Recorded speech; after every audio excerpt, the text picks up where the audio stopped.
everyone, I decided to finally do your Monday Night Raw April 27, 2026 review, man. I promised to do this on Tuesday, I promised to do it on Wednesday, but obviously now you're doing it on your Thursday, April 30th of 2026. Anyways, what is going on, everybody? Welcome to episode Lucas E. Allen 1018 on YouTube and all audio platforms, Lucas E. Allen Show, which is WWE Monday Night Raw April 27, 2026 review on this podcast. Or on the ADL, follow me on social media, Twitter, say Zach Cyrus, Instagram, TikTok, and Facebook, Lucas E. Allen 1018.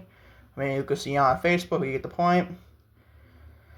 Watching today's podcast on YouTube, hit the like button on today's podcast. Hit the subscribe button if you've done so already. Turn on the bell for your uppost notifications to upload to our YouTube channel. And always, feel free to leave a comment thinking my Monday Night Raw, April 27, 2026 review on this podcast. As always, if you're watching on Spotify, do the same thing, leave me a comment. And also a 5-star rating would be very nice as well, as say at least. So to start your Monday Night Raw April 27, 2026 review, man. This show was kind of freaking boring. There's some good stuff, like Becky and Io had a freaking great match. You know, a very good opening segment, not a bad end of the show either. And also a good hometown moment for Roxanne Perez too, but honestly this show, I thought that was fucking boring. A lot of mid and a lot of not good stuff on this show whatsoever on those four things I just mentioned. We're going to discuss it right now, though. It's starting with Seth Rollins. He made his way to the ring, fired up about his events of the last week promo. We also got attacked by Braun Breaker. Wastes no time addressing Braun Breaker. Rollins took a credit for putting 9 staples in the back of Breaker's head. I did see that, by the way. Before Breaker hit the ring, Rollins put over Breaker as the next big star in the industry, but called out his mind. Excuse me, he can't freaking speak today. He said bet on himself only to get him, Logan Paul, and Austin Theory steak dinners and happy endings from Paul Heyman, which blocked my fucking ass off, honestly. Breaker took exception, claiming that he was on his way to being a main event star. He knocked Rollins' health, suggesting his shoulder cannot handle the weight of the title on it anymore. Definitely made me go, oh man, that was definitely a good line. The back and forth promo exchange of insults concluded with Rollins laying down the challenge for a match at Backlash. It's also all but confirmed. It's also definitely confirmed, obviously. Time for best friend of the show and A-, by the way. I enjoyed this promo. Definitely not a bad promo whatsoever from both Rollins and Breaker. I love the back and forth these two guys produced. Didn't need any physicality here. I was kind of shocked by that. No, they didn't need it any ways. They didn't need it at all. There's two guys proving that the great they really are, and definitely having a collision course for Backlash. If people are saying like Breaker has to win, I think he will win, but I do think if Rollins will lose back-to-back PLEs, it's something interesting to keep an eye on. I don't think WWE wants Rollins to lose back-to-back PLEs. Again, Rollins is basically bulletproof at this rate. It's basically definitely interesting to say, so if Rollins loses that Backlash, or maybe he wins at Backlash, like some fuck finish or something like that. They gave us an A-, so nonetheless, the best thing in the show, but also tied for best friend in the show, by the way, an A-. I'm trying to go rapid fire speed this Raw because I have a lot more content to do for today, honestly.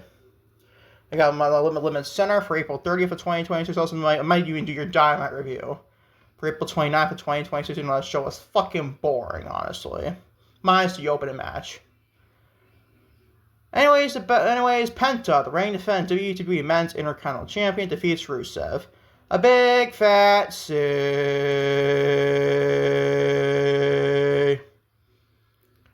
What did this do for you, ladies and gentlemen?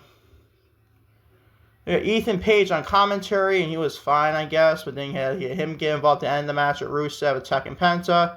All looking for Javon Evans to come out and say Penta. How can you freaking care?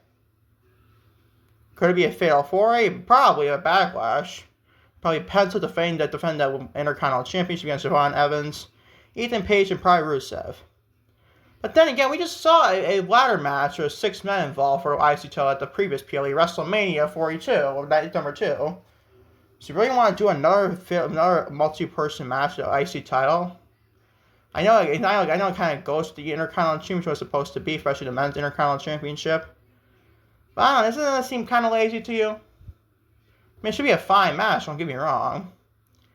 I just don't know about another Fatal 4-way / six-man ladder match or whatever is going to be the case here to say, at least in these 4 guys. But again, it's a big fat C. Doesn't even care for this match whatsoever, if you ask me. Moving on to 1 week removed from win back to the Women's Intercontinental Championship. Becky Lynch, reigning defense, like I said, Women's Intercontinental Champion, returned to Raw to discuss her win, telling the fans that while she was walking up the ramp with her daughter at WrestleMania, did see a clip about that online. She knew that she had to show up for what being a real champion is all about. She issued an open challenge for which Io Sky accepted. Their thunderous ovation in the arena with their end product for Raw this week. Lynch laughed it off. He would give kind of comedy substance here. Echoing that Sky is to Marty Jannetty to Rhea Ripley, Shawn Michaels. Which I don't know is wise to say, Io. I think obviously, I think Io Sky is more than Shawn Michaels and Rhea Ripley is more than Marty Jannetty. But then again, WWE's wise, it's probably the reverse psychology there, obviously. But Io is probably the better wrestler. She's more like Shawn Michaels, though. I'm saying that right now. I'm not saying Rhea Ripley's like a Shawn Michaels. But Io Sky is more like a Shawn Michaels, honestly, to me. Shawn Michaels is one of those types of guys that actually never barely had any bad matches. And Io's the type of person that's like that. I think Mercedes, my girl Mercedes, is more like a Shawn Michaels. But Io Sky is definitely a Shawn Michaels in some people's eyes, too. Just never having a bad match. So I don't know if that was wise to say there, Becky. I know she's playing a comedic role out. She's not supposed to be taken seriously. But I just think that everyone knew that she was lying in that segment, honestly. Not that Rhea Ripley is not a better star compared to Io, but still, you can get the gist, honestly. Sky knocked her down before Raw general manager Adam Pearce appeared to make the match official. Lynch got a cheap shot and entering the break and ahead of the championship clash. Basically ended up this second before getting the match. Not a bad segment per se. I just taking out at Becky Lynch's comedic role in this. Like, come on, Becky. Even you don't believe that. Come on, Becky. It's just her, honestly, with this shit. Give us a B-, so nonetheless, I like this match segment. Got a little bit, not the best, if you ask me, though, either. Give it a B-. No, it's a match I freaking better than the match than this to compare the segment here. Becky Lynch is very safe us on Raw, though, honestly, but still, you get the point. Becky Lynch, like I said, the Women's Intercontinental Champion, ring defend Women's Intercontinental Champion, defeats Io Sky to retain the said WWE Women's Intercontinental Championship thanks to Asuka, costing Sky the match. To a thunderous "We Want Kyrie" chants from the crowd. Gee, I wonder why. Is Kyrie just not the company anymore?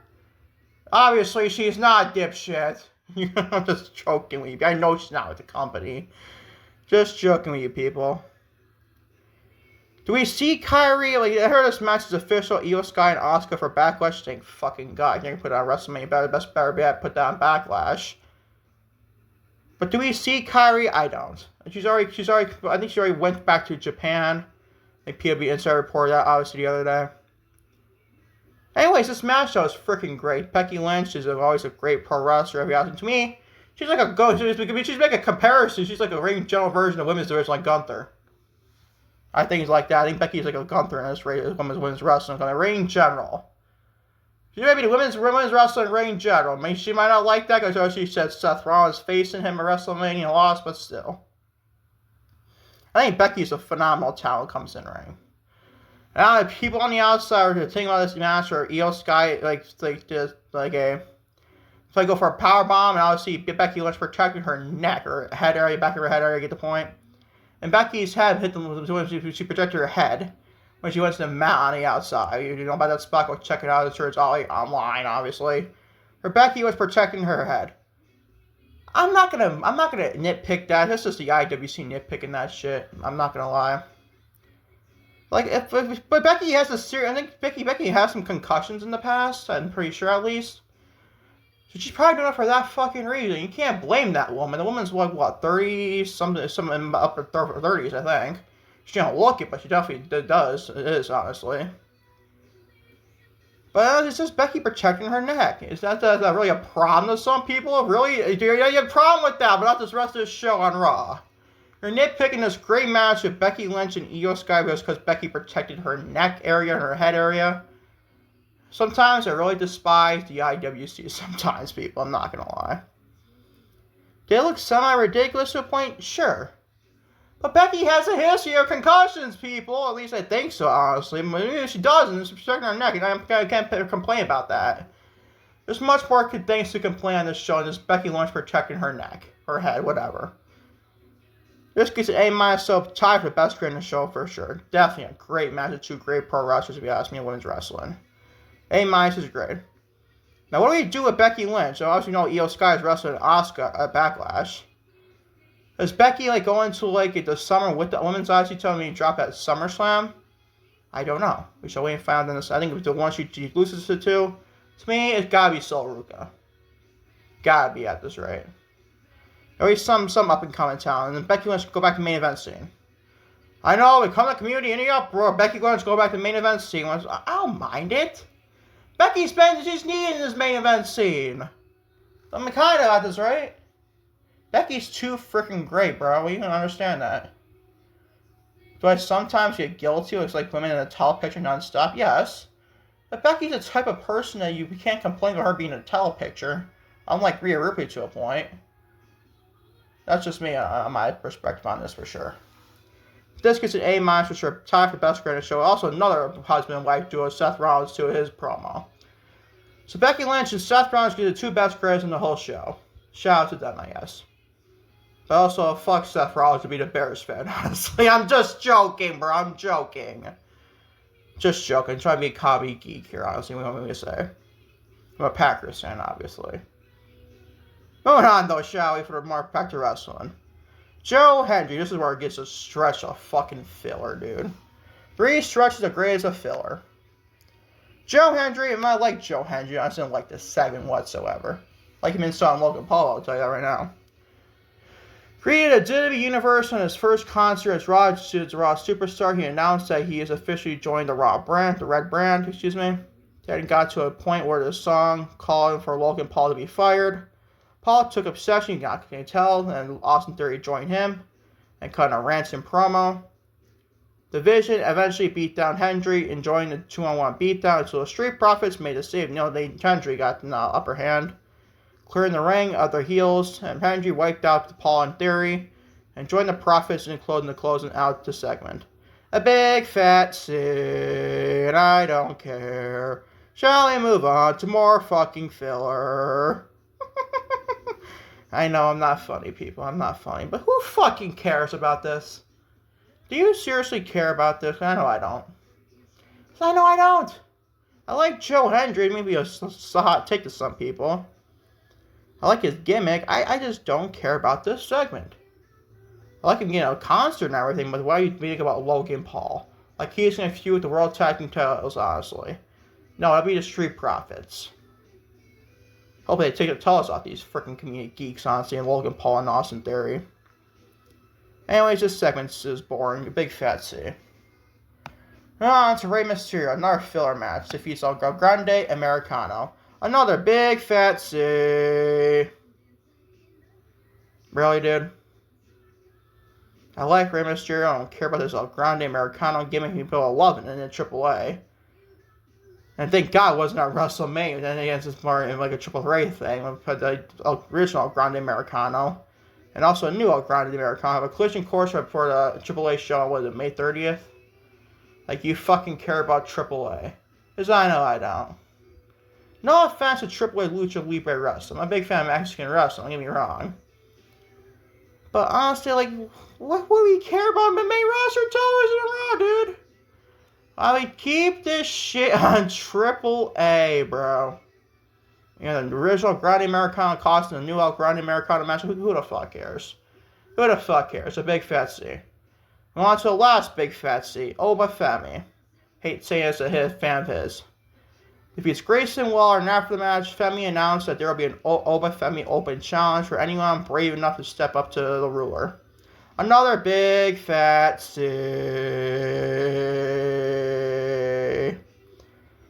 Ladies and gentlemen, I hate that we're doing an open challenge for Oba Femi. Can we cut the bullshit when it comes to the open challenges, people?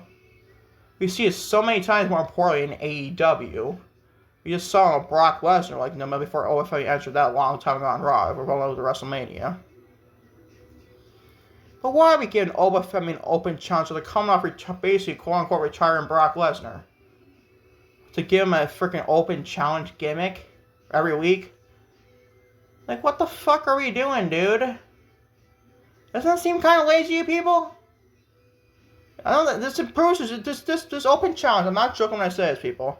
To me, it sounds like they don't know what the fuck they're doing with Oba Femi after he has this great performance and basically quote-unquote retire Brock Lesnar.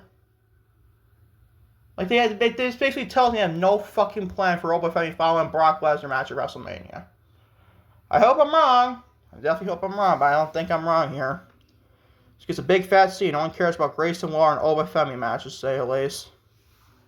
And on to Roxanne Perez, a Laredo, Texas girl, a hometown girl on this match. And Raquel Rodriguez of the Judgment Day defeat Bayley and Lyra Valkyria. This gets a B-, solid women's tag team action, honestly. But backstage, and more importantly, there was Roxanne Perez with Liv Morgan and Raquel Rodriguez. And there was a segment where basically they could tease about Roxanne leaving the Judgment Day soon.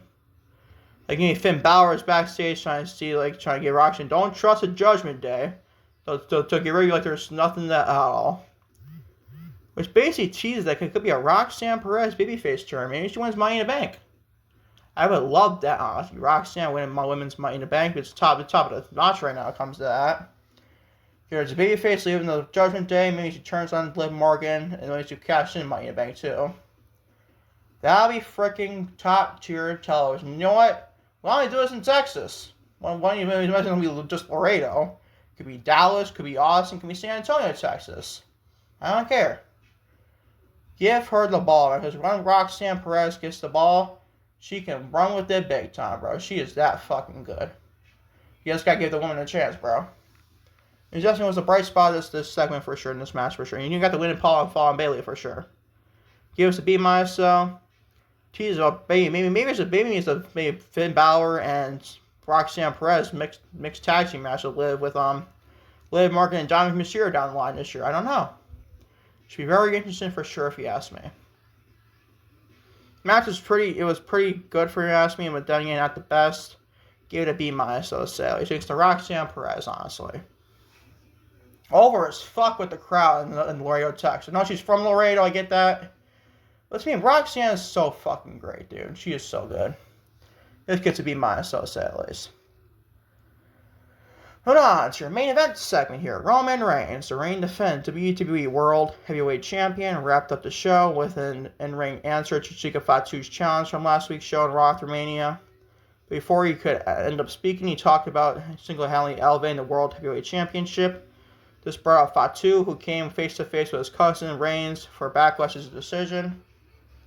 Reigns told Fatu he hoped he made the right choice to unite the family rather than to tear it apart. Fatu accused Reigns of being in his main event bubble and said that when his life was falling apart, it was Solo Sikoa who reached out to him.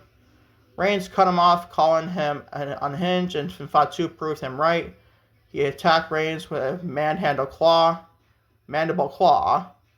then performed a Tongan death grip, relieving Reigns' withering. I thought it wasn't young when I thought that was a mandible claw. It looked just like the Fiend Bray Wyatt's mandible claw. You know, got the notes here, God, instead of mandible claw. Thank God, man. I'm not the only one that thought it looked like a mandible claw. He did before a Tongan death grip too, honestly, to the left of the segment. Reigns then told Fatu he would see him at Backlash. Actually confirmed his open challenge, or his answer, honestly, for Fatu. Fatu said he would see Reigns next week on Monday Raw to finish off the show. This gets a B+, a very solid segment if you ask me. Now, do we see, I don't think, Steve was saying Jacob Fatu turned heel here. I don't think he turned heel yet. Is there a chance he turned to a Backlash? Definitely a possibility if he doesn't turn heel here.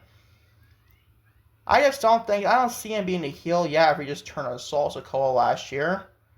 But maybe he goes back with Solo. I don't think, God forbid, he joins the MFTs again. God, that'd be awful, honestly. But you have the World Heavyweight Championship, maybe join with fake Jacob Fatu with Solo Sikoa. God, no. But honestly, I don't think he turned heel here. I don't think he turned heel at all. It could be a heel turn, but possibly a Backlash. Maybe Usos to align himself with Jacob Fatu. Definitely a possibility if you ask me. I don't know, people say like, oh, Jacob Fatu is just gonna lose that backlash after this. I won't be so sure, dude. Granted, Roman Reigns is probably odds on favorite. If I predicted the card right now, probably Roman Reigns retain the championship. I don't think it's a foregone conclusion that Roman Reigns is going to retain the championship at Backlash. Is it probably more likely? Yes. But it should gives more interest to the field, and it just means a little bit of unpredictability too. I like that quite a bit for sure. Decent end to Monday Raw. Ultimately a very boring Raw, if you ask me, though, minus the four things just mentioned. More importantly, with Becky Lynch's match with Io Sky, Rousey's promo with Braun Breaker, and also this segment here for sure. This main event selling is a B+ as Yoro Show Great from Monday Raw, April 27, 2026. It's a B-. Not the best showing, you ask me to say at least. Definitely better than SmackDown, though. I'll tell you that right now. Probably better than Dynamite this week for sure, probably. Well, other than Roman Reigns and Jacob Fatu and Seth Rollins and Braun Breaker, sending in Becky Lynch and Io Sky's match for Women's IC title. Kind of a filler episode of Monday Night Raw, if you ask me. But that is your WWE Monday Night Raw, April 27, 2026 review on this podcast. As always, thank you all for watching. Lucas E. Allen 10 and team, maybe as always, on YouTube and all audio platforms. Lucas E. Allen Show. Your WWE Monday Night Raw, April 27, 2026 review. Saving your Thursday, May it's tomorrow, but still. Your Thursday, April 30th of 2026 day of sale is. Hopefully, knock on wood. I can have 2 more uploads on podcasts on YouTube and Spotify with your Limit Centric podcast and news throughout the day. Decent amount of news discussed there. For April 30th of 2026, and also your AEW Dynamite, hopefully April 29th, 2026 review out today for sure, hopefully. Until next time, trust definitely next time, everybody. Peace and love, right? I'm out. Take a love y'all big time to say at least.